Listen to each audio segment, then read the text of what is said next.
Can the electronic government portal for the government of the Virgin Islands endure a cyber attack by malicious internet users or hackers who engage in cyber crimes such as fraud, unauthorized use of intellectual property, identity theft, and privacy violations?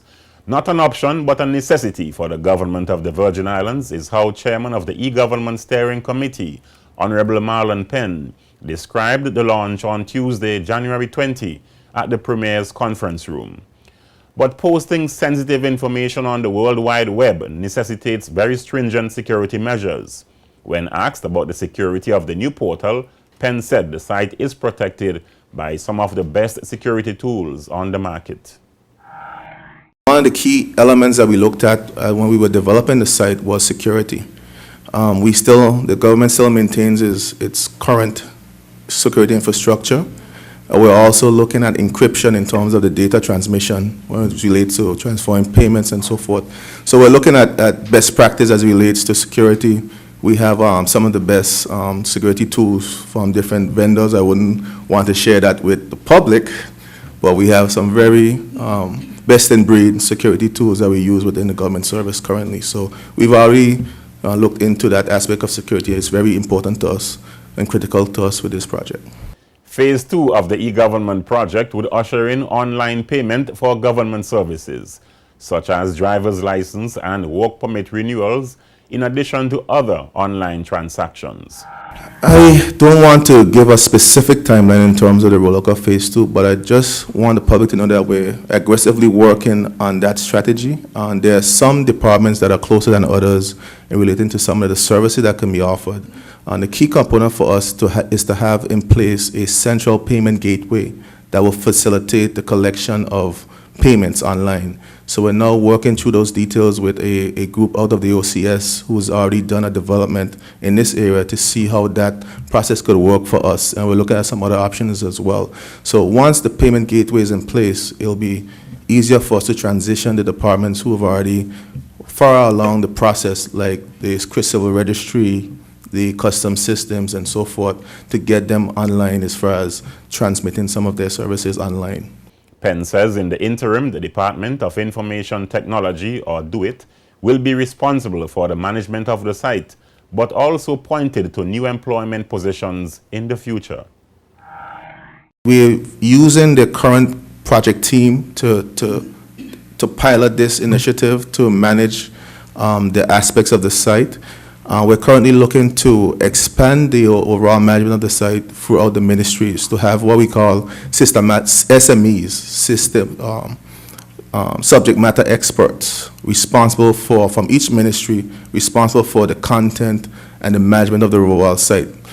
Of course, a project like this is required training. We have to go through a training process of those individuals, identify those individuals, and ensure they meet the criteria to be able to deliver the service. And that's a new opportunity for an existing employee or persons who may be looking for an opportunity within the service. So we're in the long term, we are looking at having what we call a cadre of CIOs, persons who are responsible for managing the information of government. Those persons will be responsible, for instance, if we have legislative changes, to see where the changes have to be made within the processes. So there might be a change with forms, new forms, a new process, and that has to be integrated within the system. So there needs to be someone responsible for ensuring that that change happens when the legislations change. So we're looking at that framework to be able to make that happen.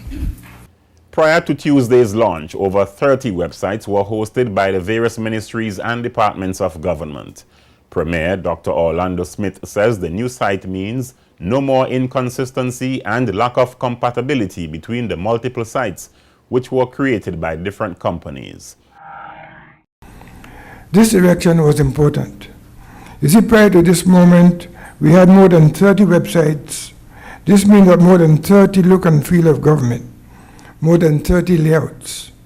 This means that more than 30 ideas of the government brand and more than 30 web addresses for the public to remember about one government. There are no commonalities, no central point of access to government services. What was even more challenging was that the websites were created by several different companies who had all varying technology, programs that were not even compatible with that of our IT department. While I do understand that government officers were making valiant efforts to ensure that they provided information to the public, the downside for us was lack of consistency, the absence of unified branding, and maintaining these more than 30 websites were costly, well into the thousands. So today is important. Today is about one government, one website, one official online presence. We now have all our ministries or departments or services or information or forms and our news all in one location. The new government website is a central source for government news and information. The project, which began on August 21st in 2013, is being executed by public officers at the Department of Information Technology. BVI.gov.vg is also expected to raise the levels of transparency and service standards offered by the various government ministries and departments.